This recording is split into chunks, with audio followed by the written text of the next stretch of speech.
जय श्रीराम। आसतु मोर प्रिय दर्शक बंधु राम नाम प्रेमी श्रद्धालु जने आजिर विषय वस्तुटी है भगवान राम कहले प्रिय हनुमान प्रकृत में बानर को प्रिय खाद्य कौन। आजिर आलोचना बानर को भोजिखिया किपरि थिला। आसतु आज विषय वस्तुटी को उपस्थापन करिबा। युद्ध समाप्त परे समस्त बानर सेना सुबलयागिरी ठारे थांती। प्रभु श्रीराम सही दिन संध्या समय चिंता कले एवं भाविले।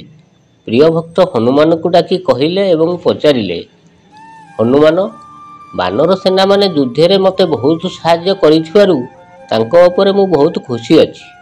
तेणु सेमानकु मु गोटिए भोजी देबाकू चाहूची। एबे तुमे मते कह बानर माने कौन खाइबाकू भल पाती। भोजी रे तांको पाई सेही प्रिय खाद्यटी रंधा हेबो। हनुमान कहले, प्रभु बानर माने खेचुड़ी और चना खाइबाकू भारी भल पाती। ता खाइबाकू दियंतु ना कहीं, खेचुड़ी और चना खाइबाकू निश्चिंत देवे। हनुमान कहवा अनुसार बानर मानक पाई अनेक सुस्वादु खाद्य सह खेचुड़ी और चना तरकारी करागला। भोजीर समस्त दायित्व लक्ष्मण को दिगला। समस्त बानर सेना को निमंत्रण करागला। भोजी रे खेचुड़ी, डाली, तरकारी, खट्टा, खीरी इत्यादि खाद्य तैयारी करागला। गोटे बड़ मंडप उपरे भोजन पट्टी पकागला। दुई धाड़ी होई बानर सेना बसीगले। पत्र रे समस्त प्रकार खाद्य बढ़ागला। लक्ष्मण निर्देश रे समस्त बानर खाइबा आरंभ कले।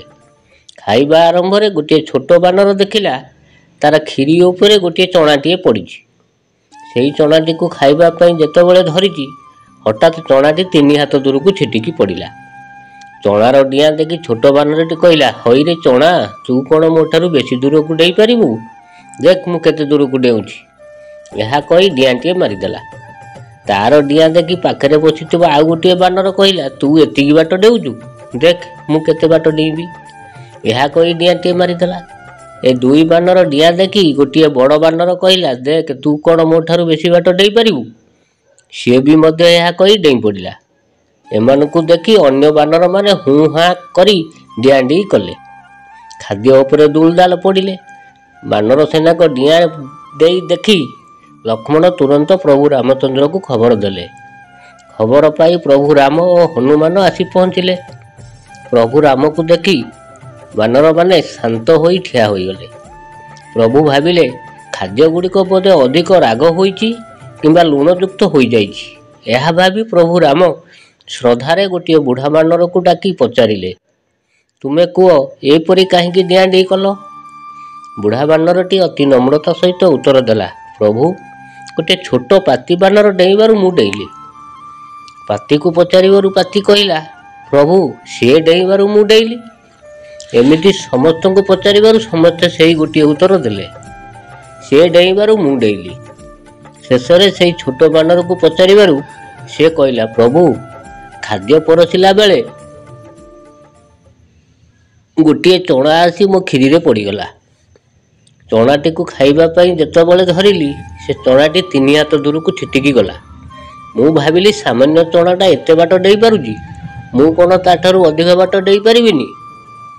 एही कथा भाबी डियाटीए मारिदेली। मते देखि समस्त बानर डिया डेई कले। एही कथा सुनी प्रभु राम, लक्ष्मण, हनुमान और सुग्रीव इत्यादि जोर रे हसिबाकू लागिले।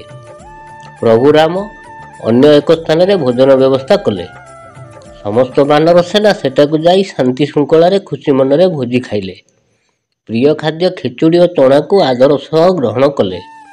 यह थिला बानर को शेष भोजी खाइबा। हाँ आज्ञा, बानर मानक मजा मस्तीर भोजी खियाटी आपण मानकू निश्चय भल लागिथिबो। भल लागितिले मतामत जणाइबे। एइठारु आम आलोचना को शेष करिबा। विदाय दियंतु। नमस्कार। जय श्री राम।